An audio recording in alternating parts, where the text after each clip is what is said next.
ভারতে একটি মন্তব্য, তারপর সামাজিক যোগাযোগ মাধ্যমে ঝড়, আর কয়েকদিনের মধ্যেই লাখো মানুষের অংশগ্রহণে গড়ে ওঠা এক নতুন যুব আন্দোলন। ককরোচ জনতা পার্টি বা সিজেপি এই নামটি এখন ভারতীয় রাজনীতি ও সমাজে ব্যাপক আলোচনার বিষয়। কিন্তু প্রশ্ন হলো, কিভাবে শুরু হলো এই আন্দোলন? কেনই বা হাজার হাজার তরুণ নিজেদের তেলাপোকা পরিচয় দিয়েই প্রতিবাদে নেমে এলেন? ঘটনার সূত্রপাত একটি আদালতের মন্তব্যকে ঘিরে। ভারতের সুপ্রিম কোর্টের বিচারপতি সূর্যকান্ত এক শুনানিতে বলেন, কিছু পরজীবী এবং তেলাপোকার মতো মানুষ সমাজ ও ব্যবস্থাকে আক্রমণ করছে। তার বক্তব্যকে অনেকেই বেকার ও ক্ষুব্ধ তরুণদের উদ্দেশ্যে করা মন্তব্য হিসেবে ব্যাখ্যা করেন, যদিও পরে বিচারপতি স্পষ্ট করেন তিনি ভুয়া ডিগ্রিধারী ও অসৎ ব্যক্তিদের প্রসঙ্গ তুলে ধরেছিলেন, ভারতের তরুণ যুব সমাজকে নয়। কিন্তু ততক্ষণে সামাজিক যোগাযোগ মাধ্যমে শুরু হয়ে যায় তীব্র প্রতিক্রিয়া। বহু তরুণ মনে করেন এই মন্তব্য তাদের সংগ্রাম, হতাশা এবং বাস্তবতাকে অপমান করেছে। সেই ক্ষোভ থেকে যুক্তরাষ্ট্রে পড়াশোনা করা ভারতীয় যুবক অভিজিৎ দীপ সামাজিক যোগাযোগ মাধ্যমে একটি ব্যঙ্গাত্মক পোস্ট করেন, সব তেলাপোকা যদি একজোট হয়। এই একটি বাক্যই মুহূর্তের মধ্যে ভাইরাল হয়ে যায়। এরপর তিনি তৈরি করেন ককরোচ জনতা পার্টি নামে একটি ওয়েবসাইট এবং সামাজিক যোগাযোগ মাধ্যমের পেজ। নামটি ছিল প্রধানমন্ত্রী নরেন্দ্র মোদীর দল ভারতীয় জনতা পার্টির নামের ব্যঙ্গাত্মক রূপ, যা শুরু হচ্ছিল অনলাইনে একটি প্রতীকী প্রতিবাদ হিসেবে, তা খুব দ্রুত বাস্তবে আন্দোলনে পরিণত হয়। মাত্র কয়েকদিনের মধ্যে ইনস্টাগ্রামে লাখ লাখ মানুষ এই উদ্যোগ অনুসরণ করতে শুরু করেন। গুগল ফর্মের মাধ্যমে লাখো মানুষ সদস্য হওয়ার আগ্রহ প্রকাশ করেন। শুধু সাধারণ তরুণই নয়, কয়েকজন বিরোধী রাজনীতিক ও সাবেক জনপ্রতিনিধিও প্রকাশ্যে এই উদ্যোগের প্রতি সমর্থন জানান। বিশ্লেষকদের মতে এই আন্দোলনের জনপ্রিয়তার পেছনে শুধু একটি মন্তব্য দায়ী নয়, বরং বহু বছর ধরে জমে থাকা ক্ষোভ এখানে বিস্ফোরিত হয়েছে। ভারতে প্রতি বছর লাখ লাখ শিক্ষার্থী বিশ্ববিদ্যালয় থেকে স্নাতক হলেও অনেকেই উপযুক্ত চাকরি পান না। বিভিন্ন সরকারি চাকরি পরীক্ষায় প্রশ্নপত্র ফাঁস, নিয়োগ বিলম্ব এবং প্রশাসনিক অনিয়ম নিয়ে দীর্ঘদিন ধরে অসন্তোষ রয়েছে। ফলে বিচারপতির মন্তব্য সেই জমে থাকা ক্ষোভকে আরও উস্কে দেয়। ঠিক একই সময়ে দেশজুড়ে মেডিকেল ও অন্যান্য প্রতিযোগিতামূলক পরীক্ষার প্রশ্নপত্র ফাঁসের অভিযোগে ছাত্রদের বিক্ষোভ চলছিল। ফলে শিক্ষা ব্যবস্থা, কর্মসংস্থান এবং ভবিষ্যৎ নিয়ে উদ্বিগ্ন তরুণদের জন্য সিজেপি একটি প্রতীকী প্ল্যাটফর্মে পরিণত হয়। মানবাধিকার কর্মী ও আইনজীবী প্রশান্ত ভূষণ সহ অনেক বিশ্লেষক মনে করেন এই ঘটনা ভারতের তরুণদের মধ্যে বাড়তে থাকা হতাশা এবং জবাবদিহির দাবিকে সামনে নিয়ে এসেছে। অন্যদিকে সরকারের সমর্থকদের একটি অংশ বলছে বিচারপতির মন্তব্যকে ভুলভাবে ব্যাখ্যা করা হয়েছে এবং বিষয়টি অযথা রাজনৈতিক রূপ দেওয়া হয়েছে। এদিকে প্রধানমন্ত্রী নরেন্দ্র মোদী বা কেন্দ্রীয় সরকার সরাসরি সিজেপি নিয়ে বিস্তারিত মন্তব্য না করলেও শিক্ষা, কর্মসংস্থান এবং তরুণদের অসন্তোষ নিয়ে জাতীয় পর্যায়ে নতুন করে আলোচনা শুরু হয়েছে। রাজনৈতিক বিশ্লেষকদের মতে ককরোচ জনতা পার্টি এখন শুধু একটি ব্যঙ্গাত্মক নাম নয়, এটি এখন এমন এক প্রজন্মের প্রতীক যারা নিজেদের ভবিষ্যৎ, শিক্ষা ব্যবস্থা এবং কর্মসংস্থান নিয়ে আরও বেশি জবাবদিহি চাইছে। সব মিলিয়ে একটি বিতর্কিত মন্তব্য থেকে শুরু হওয়া এই ঘটনা আজ ভারতের অন্যতম আলোচিত যুব আন্দোলনে পরিণত হচ্ছে। ভবিষ্যতে এটি কেবল সামাজিক যোগাযোগ মাধ্যমে সীমাবদ্ধ থাকবে নাকি দেশের রাজনীতিতেও দীর্ঘমেয়াদী প্রভাব ফেলবে, সেটাই এখন দেখার বিষয়।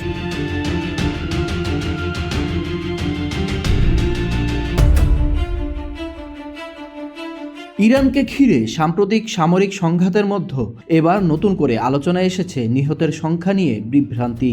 যুক্তরাষ্ট্রের প্রতিরক্ষা দপ্তর পেন্টাগন জানিয়েছে তাদের একটি সরকারি ওয়েবসাইটে প্রযুক্তিগত সমস্যার কারণে প্রকাশিত তথ্যে অসঙ্গতি দেখা গিয়েছিল। তবে এটি কোনো নতুন সামরিক ঘটনা বা গোপন তথ্য নয় বলে দাবি করেছে তারা। ঘটনার সূত্রপাত হয় যখন পেন্টাগনের একটি অনলাইন পাতায় ইরান সংক্রান্ত সংঘাতে নিহত মার্কিন সেনা সদস্যদের সংখ্যা বিভিন্ন জায়গায় বিভিন্নভাবে দেখা যায়। বিষয়টি দ্রুত সামাজিক যোগাযোগ মাধ্যমে ছড়িয়ে পড়ে। অনেকেই প্রশ্ন তুলতে শুরু করেন, আসলে সংখ্যা কি এবং কোনো তথ্য কি গোপন রাখা হয়েছে? এ নিয়ে বাড়তে থাকা আলোচনার পর পেন্টাগনের মুখপাত্র আনুষ্ঠানিকভাবে ব্যাখ্যা দেন। তার ভাষ্য অনুযায়ী এটি মূলত ওয়েবসাইটের একটি প্রযুক্তিগত বা ডেটা সিনক্রোনাইজেশন সমস্যা। একই তথ্য বিভিন্ন অংশে একসঙ্গে হালনাগাদ না হওয়ায় সংখ্যায় এই গরমিল দেখা দেয়। পরে বিষয়টি শনাক্ত করে সংশোধন করা হয়েছে। পেন্টাগন আরও জানায়, নিহত বা আহতদের তথ্য প্রকাশের ক্ষেত্রে তারা নির্ধারিত সামরিক প্রক্রিয়া অনুসরণ করে। কোনো হতাহতের তথ্য প্রথমে সংশ্লিষ্ট পরিবারের সদস্যদের জানানো হয়, এরপর আনুষ্ঠানিক যাচাই শেষে জনসমক্ষে প্রকাশ করা হয়। তাই ওয়েবসাইটে সাময়িক ত্রুটিকে প্রকৃত হতাহতের তালিকায় পরিবর্তন হিসেবে দেখার সুযোগ নেই বলে জানিয়েছে মার্কিন প্রতিরক্ষা বিভাগ।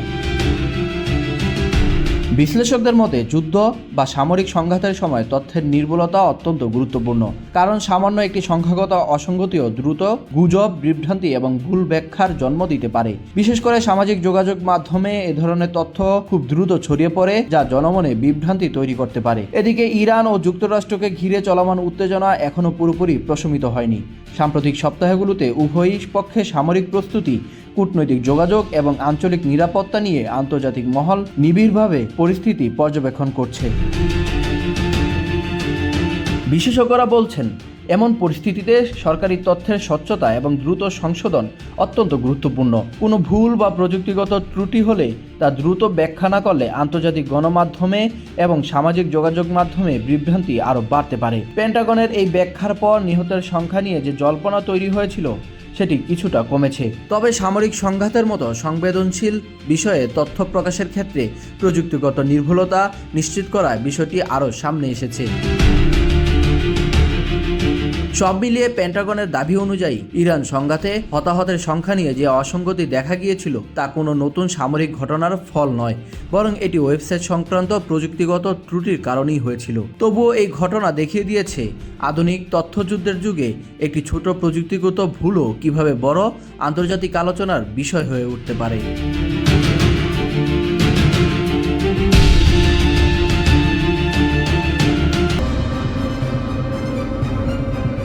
দক্ষিণ এশিয়ায় আবারও আলোচনার কেন্দ্রে ছাত্র আন্দোলন। ভারতের শিক্ষা ব্যবস্থা ও সরকারি নিয়োগের সচ্ছলতার দাবিতে চলমান বিক্ষোভ যেমন আন্তর্জাতিক নজর কেড়েছে, তেমনি বাংলাদেশের সাম্প্রতিক বছরগুলোতে একাধিক বড় ছাত্র আন্দোলনের সাক্ষী হয়েছে। দুই দেশের আন্দোলনের প্রেক্ষাপট ভিন্ন হলেও অনেকে জানতে চেয়েছেন ভারত ও বাংলাদেশের ছাত্র আন্দোলনের মধ্যে আসলে কতটা মিল আর কোথায় রয়েছে মৌলিক পার্থক্য। ভারতের চলমান আন্দোলনের মূল ইস্যু হলো পরীক্ষার প্রশ্ন ফাঁস, নিয়োগ প্রক্রিয়ায় অনিয়ম, শিক্ষা ব্যবস্থার সংস্কার এবং তরুণদের ভবিষ্যৎ নিয়ে উদ্বেগ। আন্দোলনকারীরা বলেছেন, বছরের পর বছর প্রস্তুতি নিয়েও অনেক শিক্ষার্থী দুর্নীতি ও প্রশাসনিক ব্যর্থতার কারণে ন্যায্য সুযোগ থেকে বঞ্চিত হচ্ছেন। এই ক্ষোভ থেকেই দেশ জুড়ে বিক্ষোভ ছড়িয়ে পড়েছে। আন্দোলনের প্রতিনিধিদের সঙ্গে সরকারের আলোচনা শুরু হলেও দাবি পূর্ণ না হওয়া পর্যন্ত কর্মসূচি চালিয়ে যাওয়ার ঘোষণা দিয়েছেন তারা। অন্যদিকে বাংলাদেশের ছাত্র আন্দোলনের পটভূমি ছিল আরও বিস্তৃত। বিভিন্ন সময়ে কোটা সংস্কার, সড়ক নিরাপত্তা, শিক্ষা সংক্রান্ত দাবি এবং পরে বৃহৎ রাজনৈতিক ইস্যু ঘিরেও শিক্ষার্থীরা আন্দোলনের অংশ নেন।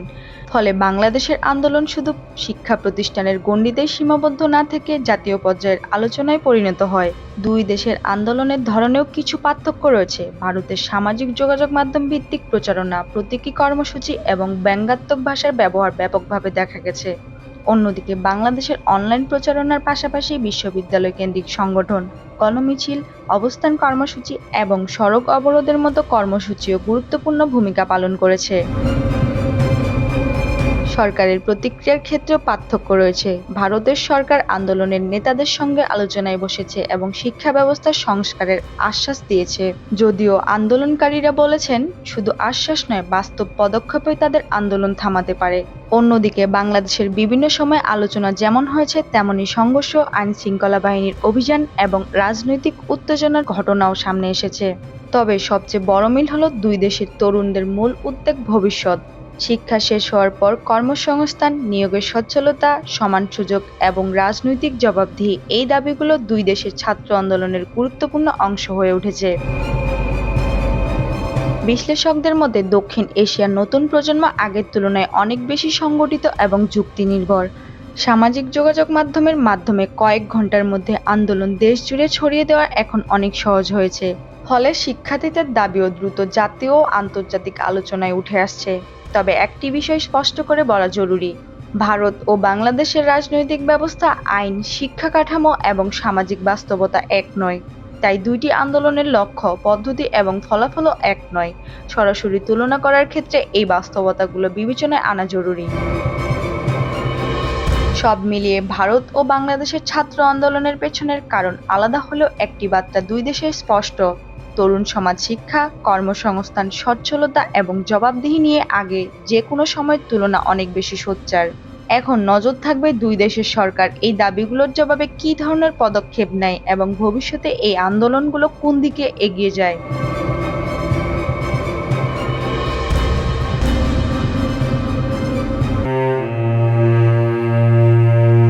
ইউরোপে আবারও প্রাকৃতির ভয়াবহ রূপ। স্পেন ও ফ্রান্স জুড়ে ছড়িয়ে পড়া শক্তিশালী দাবানলে কয়েকদিনের মধ্যেই ব্যাপক ক্ষয়ক্ষতি হয়েছে। আগুনের দ্রুত বিস্তারের কারণে দুই দেশ মিলিয়ে প্রায় 2 লাখ মানুষকে নিরাপদ স্থানে সরিয়ে নেওয়া হয়েছে। পরিস্থিতি মোকাবেলায় দমকল বাহিনী, সেনাবাহিনী এবং জরুরি উদ্ধারকারী দল দিনরাত কাজ করছে। আন্তর্জাতিক সংবাদ মাধ্যমের তথ্য অনুযায়ী দীর্ঘস্থায়ী তাপপ্রবাহ, শুষ্ক আবহাওয়া এবং প্রবল বাতাসের কারণে আগুন দ্রুত বিস্তার লাভ করেছে।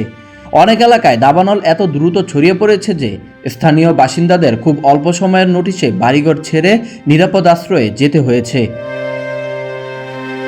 স্পেনের বিভিন্ন অঞ্চলে শত শত দমকল কর্মী আগুন নিয়ন্ত্রণে আনার চেষ্টা করছে।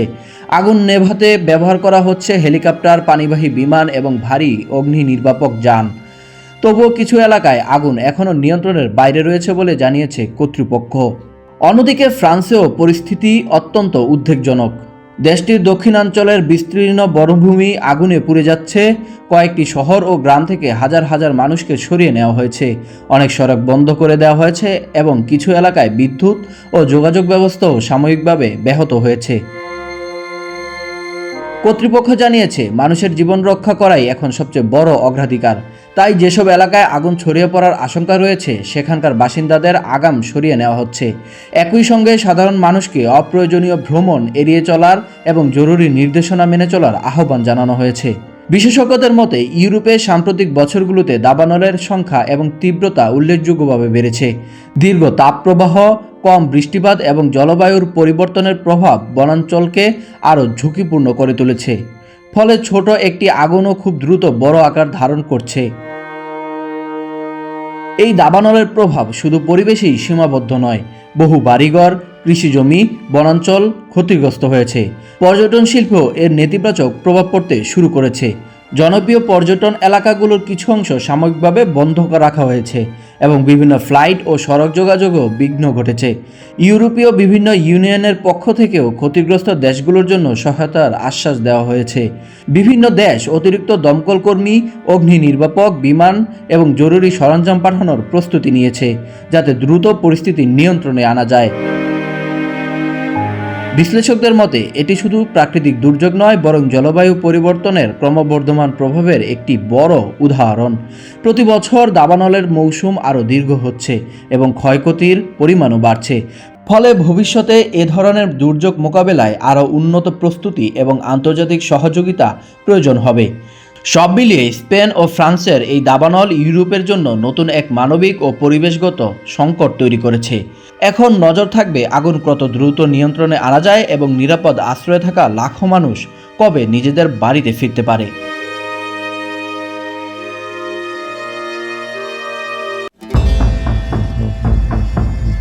মধ্যপ্রাচ্যের সামরিক পরিস্থিতি আবারও নতুন করে আলোচনায় এসেছে। পারস্য উপসাগরগুলোতে চলমান উত্তেজনার মধ্যেও ইরান দাবি করেছে কুয়েতে অবস্থিত কয়েকটি মার্কিন সামরিক স্থাপনাকে লক্ষ্য করে তারা সমন্বিত ড্রোন ও ক্ষেপণাস্ত্র অভিযান পরিচালনা করেছে। তবে এসব দাবির সত্যতা এখনই স্বাধীনভাবে যাচাই করা সম্ভব হয়নি। আর যুক্তরাষ্ট্র বা কুয়েতের পক্ষ থেকেও বিস্তারিত কোনো আনুষ্ঠানিক নিশ্চিতকরণ পাওয়া যায়নি। ইরানের সামরিক সূত্রের ভাষ্য অনুযায়ী অভিযানের প্রধান লক্ষ্য ছিল মার্কিন বাহিনীর নজরদারি এবং প্রতিরক্ষা সক্ষমতা সীমিত করা। তাদের দাবি কুয়েতের গুরুত্বপূর্ণ সামরিক ঘাঁটিগুলোর কিছু রাডার ব্যবস্থা, যোগাযোগ অবকাঠামো এবং আকাশ প্রতিরক্ষা সংক্রান্ত স্থাপনা এই অভিযানের লক্ষ্যবস্তু ছিল। ইরানি বিবৃতিতে বিশেষভাবে আলী আল সালেম বিমান ঘাঁটির নাম উল্লেখ করা হয়েছে। তাদের দাবি, সেখানে দূরপাল্লার রাডার ব্যবস্থা, যোগাযোগ কেন্দ্র এবং ড্রোন পরিচালনায় ব্যবহৃত কিছু অবকাঠামো ক্ষতিগ্রস্ত হয়েছে। এছাড়া কয়েকটি সামরিক ড্রোন রাখার হ্যাঙ্গারেও আঘাত হানার দাবি করা হয়েছে। তবে এসব তথ্যের কোনো স্বাধীন প্রমাণ এখনও প্রকাশিত হয়নি। শুধু আলী আল সালেম নয়, ইরান আরও দাবি করেছে যে আহমদ আল জাবের বিমান ঘাঁটিতেও হামলা চালানো হয়েছে। তাদের বক্তব্য অনুযায়ী ওই ঘাঁটির আকাশ প্রতিরক্ষা ব্যবস্থা, আগাম সতর্কীকরণ রাডার এবং সামাজিক যোগাযোগ নেটওয়ার্ককে লক্ষ্য করে হামলা করা হয়। তবে সংশ্লিষ্ট কর্তৃপক্ষ এ বিষয়ে আনুষ্ঠানিকভাবে কোনো ক্ষয়ক্ষতির তথ্য প্রকাশ করেনি। এছাড়া ইরানের আরেকটি সামরিক বিবৃতিতে বলা হয়েছে, কামিকাজে ড্রোন ব্যবহার করে কুয়েতের আরও কয়েকটি সামরিক স্থাপনা আঘাত হানা হয়েছে। এর মধ্যে ক্যাম্প আরিফজেনের কিছু প্রশাসনিক স্থাপনা এবং সামরিক সরঞ্জাম সংরক্ষণ এলাকারও কথা উল্লেখ করা হয়েছে। তবে এই দাবিগুলোও স্বাধীনভাবে যাচাই করা হয়নি। বিশ্লেষকদের মতে, যদি কোনো সংঘাতে প্রতিপক্ষের রাডার ও যোগাযোগ ব্যবস্থা দুর্বল করা যায়, তাহলে পরবর্তী সামরিক অভিযান পরিচালনা তুলনামূলকভাবে সহজ হয়ে ওঠে। এ কারণেই আধুনিক যুদ্ধে রাডার, স্যাটেলাইট যোগাযোগ এবং বিমান প্রতিরক্ষা ব্যবস্থা সবচেয়ে গুরুত্বপূর্ণ লক্ষ্যগুলোর মধ্যে থাকে। অন্যদিকে যুক্তরাষ্ট্রের সেন্ট্রাল কমান্ড জানিয়েছে, মধ্যপ্রাচ্যে তাদের বাহিনী উচ্চ সতর্ক অবস্থায় রয়েছে। অঞ্চল জুড়ে মার্কিন ঘাঁটিগুলোর নিরাপত্তা জোরদার করা হয়েছে এবং সম্ভাব্য যে কোনো হুমকি মোকাবেলায় অতিরিক্ত প্রতিরক্ষা ব্যবস্থা প্রস্তুত রাখা হয়েছে।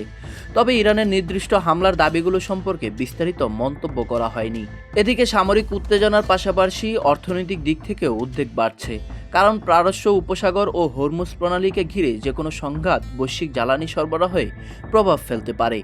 বিশ্বের উল্লেখযোগ্য অংশের অপরিশোধিত তেল এই রুট দিয়েই পরিবহন করা হয়।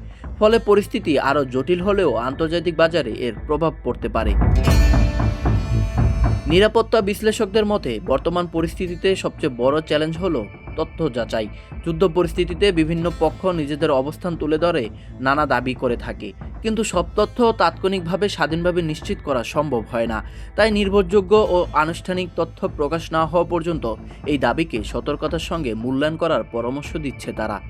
সব মিলিয়ে কুয়েতের মার্কিন সামরিক স্থাপনাকে ঘিরে ইরানের নতুন দাবিগুলোর মধ্যপ্রাচ্যের উত্তেজনাকে আরও বাড়িয়ে দিয়েছে। তবে প্রকৃত পরিস্থিতি কি, বাস্তবে কী ধরনের ক্ষয়ক্ষতি হয়েছে এবং পরবর্তী পদক্ষেপ কী হবে, এসব প্রশ্নের উত্তর নির্ভর করবে স্বাধীন যাচাই ও সংশ্লিষ্ট দেশগুলোর আনুষ্ঠানিক তথ্যের উপর।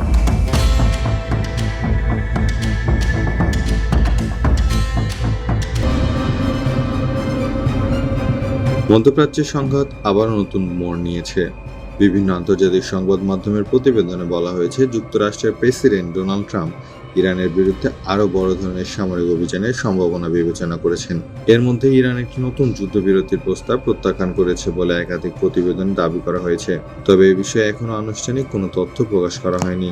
প্রতিবেদন অনুযায়ী ইরাকের প্রধানমন্ত্রীর মাধ্যমে একটি যুদ্ধবিরতির প্রস্তাব তেহরানের কাছে পৌঁছানো হয়, কিন্তু ইরানের কর্মকর্তা সেটি গ্রহণ করেননি। তাদের বক্তব্য, শুধু অস্থায়ী যুদ্ধবিরতি নয়, বরং দীর্ঘমেয়াদী সমাধান এবং হরমুজ প্রণালী সহ গুরুত্বপূর্ণ বিষয়গুলোর স্পষ্ট সমাধান ছাড়া নতুন কোনো সমঝোতা গ্রহণযোগ্য নয়।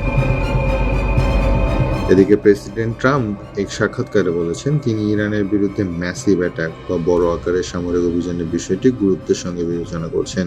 যদিও তিনি এটিও বলেছেন যে এখনো কোনো চূড়ান্ত সিদ্ধান্ত নেওয়া হয়নি। তার ভাষায় সব ধরনের বিকল্পই এখন আলোচনায় রয়েছে। এর মধ্যে মধ্যপ্রাচ্যে মার্কিন সামরিক অভিযান অব্যাহত রয়েছে। বিভিন্ন প্রতিবেদনে বলা হয়েছে, যুক্তরাষ্ট্রে টানা কয়েক রাত ধরে ইরানের বিভিন্ন সামরিক স্থাপনাকে লক্ষ্য করে হামলা চালিয়েছে। অন্যদিকে ইরানও উপসাগরীয় অঞ্চলে অবস্থিত মার্কিন ঘাঁটিগুলোকে লক্ষ্য করে পাল্টা হামলার দাবি করেছে। তবে উভয় পক্ষের অনেক দাবি স্বাধীনভাবে যাচাই করা সম্ভব হয়নি। বিশ্লেষকদের মতে, বর্তমান পরিস্থিতি সবচেয়ে গুরুত্বপূর্ণ বিষয় হলো হরমুজ প্রণালী। বিশ্বের সমুদ্রপথে পরিবাহিত তেলের একটি বড় অংশ এই জলপথ দিয়ে যায়। ফলে সংঘাত আরও বাড়লে শুধু মধ্যপ্রাচ্য নয়, বৈশ্বিক জ্বালানি বাজারেও বড় ধরনের অস্থিরতা দেখা দিতে পারে। ইতোমধ্যে তেলের দাম ঊর্ধ্বগতি হওয়ার আশঙ্কা নিয়ে আন্তর্জাতিক বাজারে উদ্বেগ বেড়েছে।